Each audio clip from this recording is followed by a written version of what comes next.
Nalu dalam info dan opini. Sahabat, tahun 2020 membawa banyak cerita dan perubahan pada seluruh aspek kehidupan. Pandemi COVID-19 yang sudah hampir setahun kita hadapi membuat pergumulan, tantangan, atau persoalan kehidupan semakin besar. Penyebaran virus corona telah mengubah banyak rencana dan situasi kehidupan dunia, termasuk Indonesia, baik dari aspek ekonomi, politik, maupun sosial. Bagaimana kita bisa memaknai tahun 2021 ini setelah banyak tantangan dan persoalan yang kita lalui di tahun 2020 lalu? Sahabat, berikut tulisan Pendeta Yoce Hakaruh yang dimuat di selisip.com dengan judul Mantap Melangkah, Teguh Berharap, kiranya menguatkan kita. Sahabat, seorang pemikir Kristen yang bernama Max Lucado mengatakan, "We never walk on this road before." Kita sedang berjalan di jalan yang belum pernah kita alami. Kita sedang berada di situasi yang belum pernah, bahkan tak terbayangkan atau terencanakan sebelumnya. Kita harus menjalani adaptasi kebiasaan baru yang tidak selalu mudah kita jalani. Sekarang kita sudah ada di tahun 2021. Bagaimana perasaan kita memasuki tahun ini? Saat merenungkan kembali kehidupan yang sudah kita lewati, manakah yang menjadi fokus kita? Bagian yang negatif yang membangkitkan keluh kesah, atau bagian yang positif yang membuat hati kita membara dengan pujian dan rasa syukur? Masa lalu dapat saja mewariskan kesulitan, keburukan, dan pergumulan yang berat pada kita. Tetapi masa depan ditentukan oleh kesungguhan iman kita untuk tetap melangkah di tengah segala tantangan yang ada bersama dengan Tuhan. Kita harus ingat bahwa tantangan dan harapan adalah dua sejoli yang tidak dapat dipisahkan. Sahabat, di dalam setiap tantangan kehidupan yang dihadapi selalu ada harapan. Sebaliknya, pada setiap harapan yang ingin diwujudkan, selalu ada tantangan yang menghadang. Harapan membuat kita menjadi lebih bersemangat, atau setidaknya sebuah harapan mencegah kita agar tidak terjerumus masuk ke jurang keputusasaan. Di dalam hidup ini sebenarnya tidak ada situasi tanpa harapan.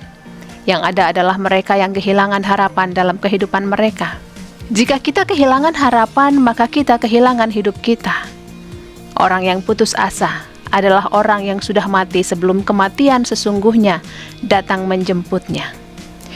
Sahabat, tantangan kehidupan jika kita pandang secara positif akan membuat hidup kita menjadi menarik untuk dijalani. Pengharapan membuat kita kuat menghadapi tantangan yang ada. Tugas kita bukan sekadar meratapi tantangan atau sekadar berharap bahwa semuanya akan baik-baik saja. Tugas kita adalah juga berjuang menghadapi tantangan yang ada di dalam kehidupan. Kita berjuang karena meyakini bahwa di ujung pergumulan atau tantangan yang harus dihadapi selalu tersedia berkat Tuhan bagi kita.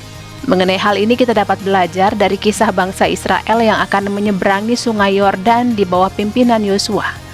Di dalam Yosua 1 ayat 2 dikatakan, "Hambaku Musa telah mati, sebab itu bersiaplah sekarang. Seberangilah sungai Yordan ini, engkau dan seluruh bangsa ini, menuju negeri yang akan kuberikan kepada mereka," kepada orang Israel itu. Sahabat, mengapa Tuhan memerintahkan orang Israel untuk menyeberang saat itu juga? Bukankah pada saat itu air sungai Yordan sedang meluap? Yosua 3 ayat 15.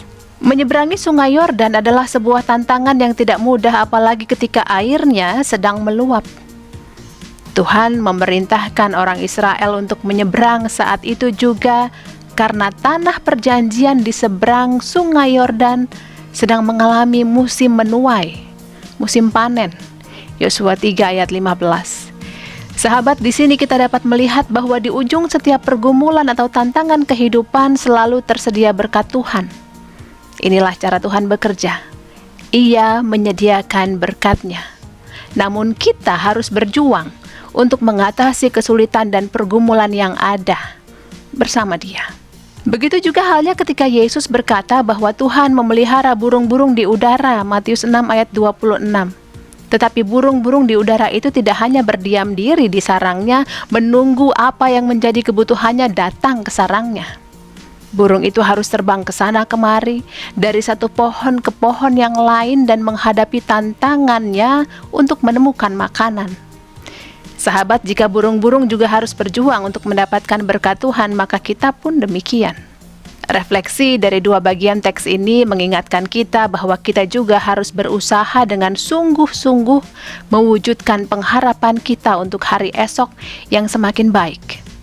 Kita harus menghadapi setiap tantangan kehidupan yang menghadang sambil mengingat bahwa di ujung setiap tantangan atau pergumulan selalu tersedia berkat Tuhan bagi kita.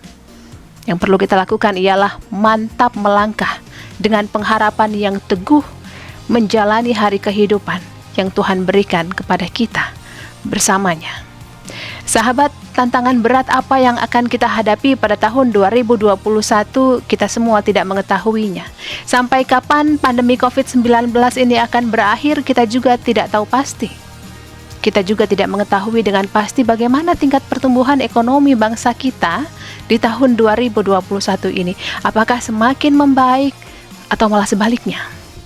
Kita tidak tahu pasti apa yang akan terjadi di depan kita.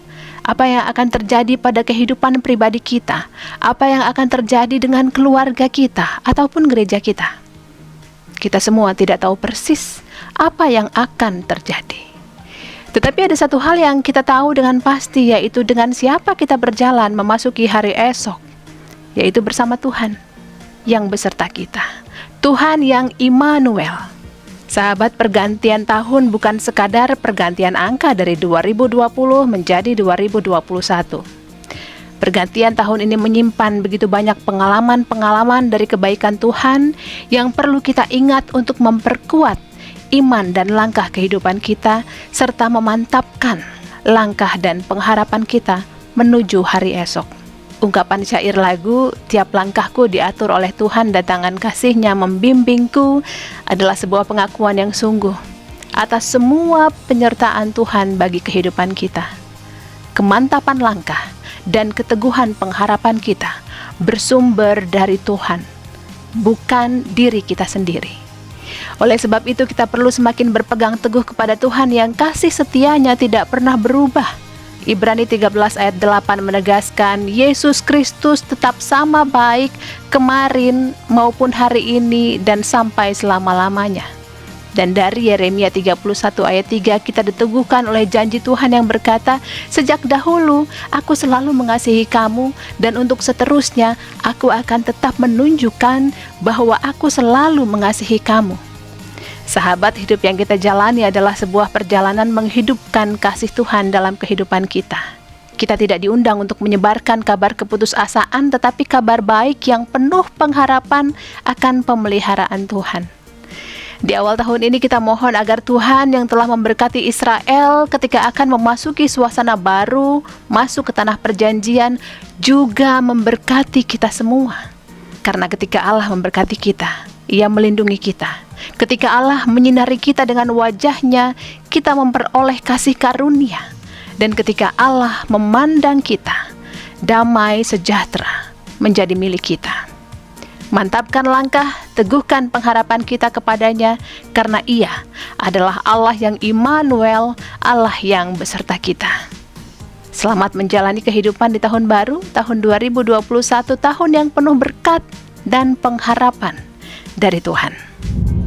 Sahabat, demikian tulisan Pendeta Yocha Hakaruh dalam Info dan Opini. Terima kasih sudah meluangkan waktu Anda bersama kami. Sampaikan komentar Anda melalui kolom yang tersedia.